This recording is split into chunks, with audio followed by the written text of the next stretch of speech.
రాజద్రోహి కొడుకుగా అవమానాలు భరించిన యువకుడు తన తండ్రి నిజాయితీని నిరూపించడానికి రాజ్యాన్నే కదిలించాడు. కానీ అసలు రాజద్రోహి ఎవరో బయటపడినప్పుడు రాజ్యసభలో జరిగింది ఊహించలేరు. కథలోకి వెళ్లే ముందు మన ఛానల్ను సబ్స్క్రైబ్ చేసుకోండి. అవంతి రాజ్యంలో వెంకటగిరి అనే గ్రామం. ఆ గ్రామంలో రామయ్య అనే యువకుడు ఉండేవాడు. చిన్నతనంలోనే తండ్రి చనిపోవడంతో తల్లి శారద రామయ్యను ఎన్నో కష్టాలు పడి పెంచింది. రామయ్య కూడా చాలా మంచివాడు.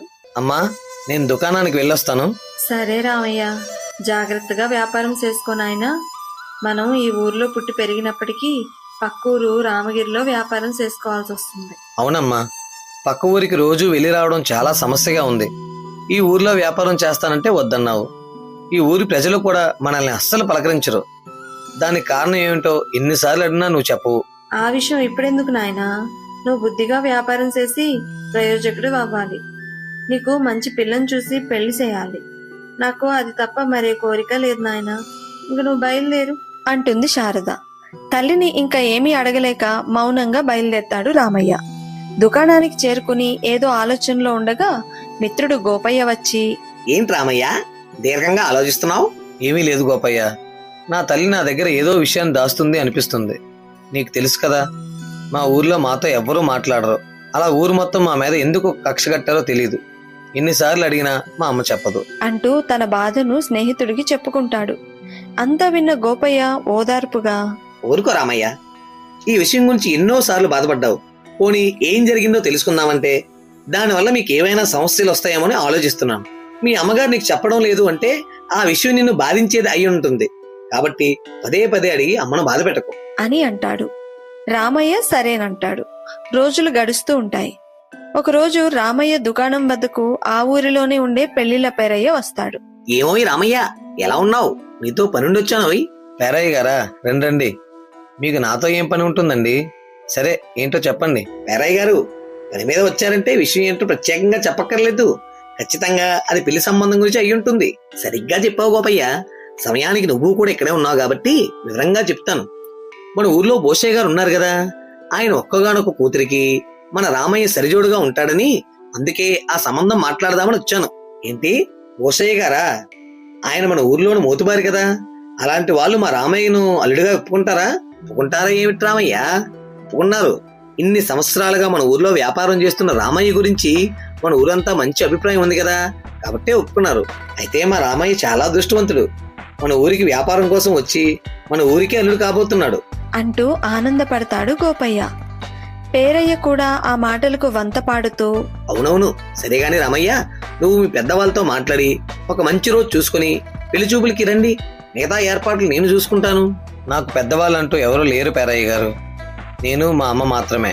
ఇక నా తరపున పెద్దరికం తీసుకునేది నా స్నేహితుడు గోపయ్య ఒక్కడే. నేను అమ్మతో మాట్లాడి ఏ విషయం మీకు చెప్తాను అంటాడు రామయ్య. సరేనంటూ వెళ్ళిపోతాడు పేరయ్య.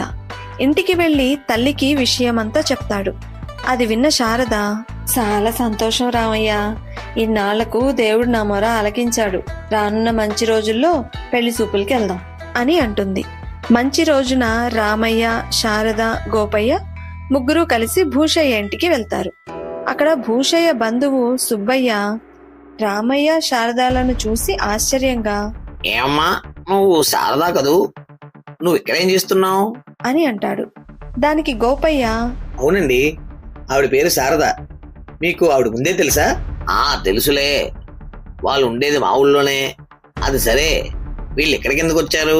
ఏం లేదండి, మన భోషయ్య గారి అమ్మాయితో మా రామయ్యకు పెళ్లి చూపులు ఉన్నాయి, అందుకే వచ్చాము. మీరెందుకు అంత ఆశ్చర్యంగా అడుగుతున్నారు? ఏంటి, భోషయ్య కూతురుని చేసుకోబోయేది ఇతనా? మా బావకేమన్నా పిచ్చి పట్టిందా? ఇలాంటి వాళ్ళతో సంబంధం కలుపుకుంటే మా పొరువేం కావాలి? మర్యాదగా మాట్లాడండి.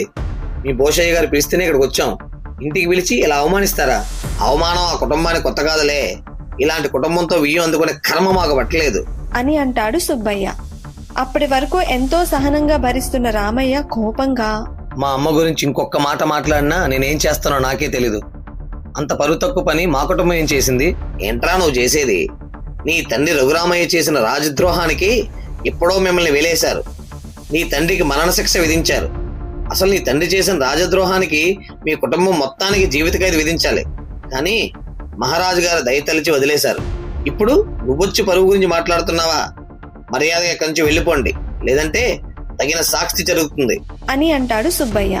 దానికి రామయ్య మాట్లాడుతుండగా శారద వారించి, వద్దు నాయనా, మనం ఇక్కడి నుండి వెళ్ళిపోదాం అంటూ అక్కడి నుండి వెళ్ళిపోతుంది. తల్లి వెనకాలే రామయ్య, గోపయ్య కూడా వెళ్ళిపోతారు. ఇంటికి వెళ్ళాక ఏడుస్తూ కూర్చున్న తల్లితో రామయ్య, ఏంటమ్మా ఇది? ఇవాళ మనకు జరిగిన అవమానం చూస్తూ కూడా ఏం మాట్లాడకుండా ఎందుకు వచ్చేసాం? ఆ సుబ్బయ్య నాన్నని, మన కుటుంబాన్ని రాజద్రోహులు అని ఎందుకు అంటున్నారు? ఎందుకని ఇన్ని రోజులుగా మనల్ని ఊర్లో వాళ్ళు పలకరించరు? ఇప్పటికైనా నిజం చెప్పమ్మా అంటూ తల్లిని అడుగుతాడు. అప్పుడు శారద, ఎన్నో సంవత్సరాలుగా మోస్తున్న అవమాన భారం నాయనా ఇది. నీ తండ్రి నిజాయితీకి సమాధి కట్టి నిందలతో ఆయన్ని బలి తీసుకున్న గతం ఇది. నీ తండ్రి మరణానికి రాజద్రోహి అనే నింద మోయడానికి కారణం మరెవరో కాదు నాయనా, మనల్ని అవమానించిన అదే సుబ్బయ్య. సుబ్బయ్య ఎందుకు నాన్న మీద కుట్ర చేశాడు? అసలు ఏం జరిగింది అని అడుగుతాడు రామయ్య. శారద గతాన్ని చెప్పడం ప్రారంభిస్తుంది. 15 సంవత్సరాల క్రితం అవంతి రాజ్య ధాన్యాగారానికి ముఖ్య అధికారిగా రఘురామయ్య ఉండేవాడు. మహారాజుకు ఎంతో నమ్మకంగా ఉండే రఘురామయ్య ఒకరోజు సుబ్బయ్య మీద కోపంగా, సుబ్బయ్య, లెక్కల్లో 10,000 ధాన్యం బస్తాలు తేడా కనిపిస్తోంది. ఇలా చాలాసార్లు జరిగినట్లు తెలుస్తోంది. వాటి లెక్కల వివరాలన్నీ నాకు ఇప్పుడే కావాలి. అయ్యా, ఆ మధ్య కురిసిన వర్షాలకు ధాన్యం మొత్తం తడిసిపోయి పడిపోయాయి.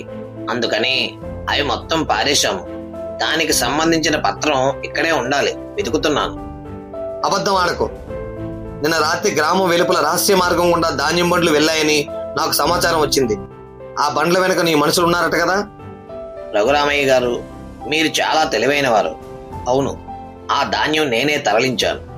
ఏదో డబ్బు కక్కుతుపడి ఇలా చేశాను. నన్ను క్షమించండి. మరోసారి ఇలా చేయను. నువ్వు చేసింది అవినీతి మాత్రమే కాదు, పాపం కూడా.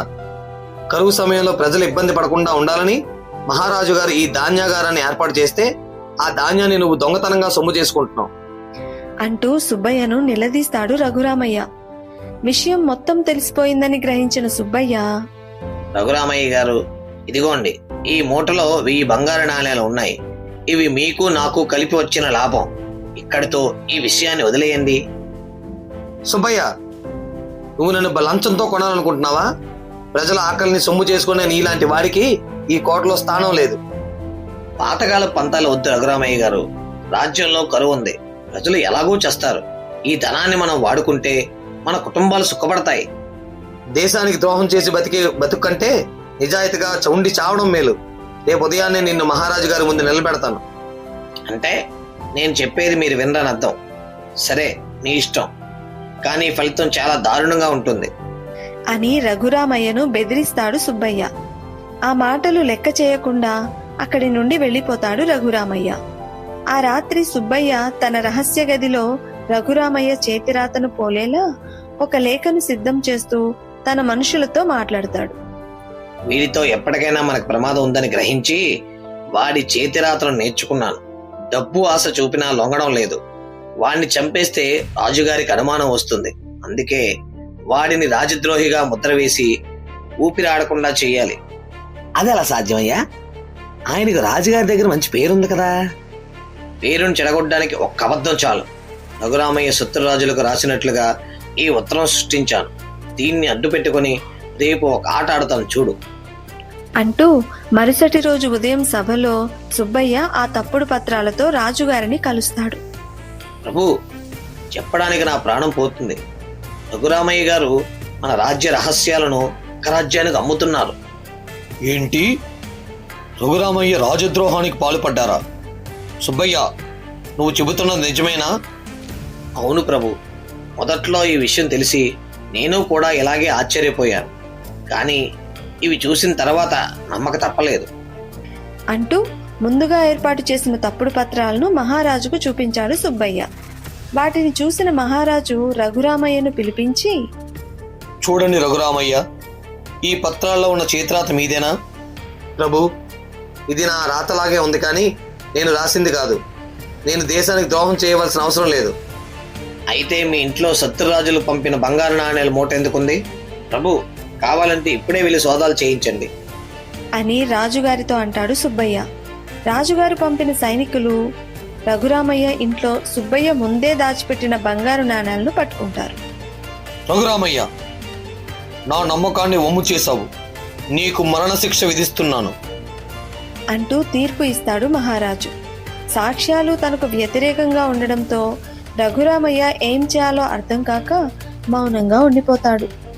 మహారాజు వెళ్ళిపోయాక రఘురామయ్య వద్దకు సుబ్బయ్య వెళ్ళి, చూసారా రఘురామయ్య గారు, నా మాట విని ఉంటే ఇవాళ మీరు ప్రాణాలతో ఉండేవారు. దేశభక్తి అంటూ వెర్రివాడిలా కబుర్లు చెప్పి ఇప్పుడు మీ భార్యను బిడ్డను వీధిని పడేశారు. సుబ్బయ్య, నువ్వు గెలవలేదు. ఈరోజు దొంగ సాక్ష్యాలతో మహారాజు గారిని మోసం చేసి నా ప్రాణాన్ని తీయగలవు, కానీ నిజాన్ని పోడ్చలేవు. కానీ ఏదో ఒకరోజు నా బిడ్డ నీ మనుగడకు తప్పక తొలగిస్తాడు. నీ కొడుక, వాడిని ఈ ఊరి మొత్తం చేత్కరించుకునేలా చేస్తాను. నీ పేరు వింటేనే వాళ్ళు భయపడేలా చేస్తాను. అలా సుబ్బయ్య కుట్రతో రఘురామయ్య బలి అయ్యాడు. ఈ కథ అంతా విన్న రామయ్య రక్తం ఉడికిపోతుంది. కోపంతో, అమ్మా, ఇంత ద్రోహం జరిగిందా? నా తండ్రి ప్రాణం తీసిన ఆ సుబ్బయ్యను వదిలిపెట్టను. రామయ్య, ఇప్పుడు ఆవేశం కాదు, ఆలోచన కావాలి. ఆ సుబ్బయ్యను సాక్ష్యాలతో సహా పట్టుకోవాలి. గోపయ్య, వాడికి ధనం అంటే పిచ్చి కదా, అదే వాడికి ఉరితాడు కావాలి. దానికి నేను ఒక ఉపాయం చెప్తాను. రామయ్య పథకం ప్రకారం గోపయ్య తన వేషాన్ని మార్చుకుని సుబ్బయ్యను కలుస్తాడు. సుబ్బయ్య గారు, నాకు అత్యవసరంగా 1000 బస్తాల ధాన్యం కావాలి. ఎంత ధర అయినా చెల్లిస్తాను. 1000 బస్తాలా? సరే, రేపు రాత్రి కోట వెనక గోదాము దగ్గరికి రండి. ఈ విషయం బయటకు తెలియకుండా అక్కడ దొంగచాటుగా ధాన్యం ఇస్తాను అని చెప్తాడు సుబ్బయ్య. సరేనంటూ అక్కడి నుండి వెళ్ళిపోతాడు. ఇదిలా ఉంటే రామయ్య మహారాజు వద్దకు వెళ్ళి, బాబు, మీ రాజ్యంలో ధాన్యం ఎన్నో సంవత్సరాలుగా దుర్వినియోగం అవుతున్నాయి. ఆ దొంగ నుంచి ద్రోహి ఎవరో నేను చూపిస్తాను. రేపు రాత్రి నేను చెప్పిన చోటుకు రండి అంటాడు. మరుసటి రోజు రాత్రి సుబ్బయ్య తన మనుషులతో కలిసి ధాన్యం బస్తాలను తరలిస్తున్నాడు. త్వరగా ఎక్కించండి. ఈ ఒక్క దెబ్బతో మన జేబులు నిండాలి.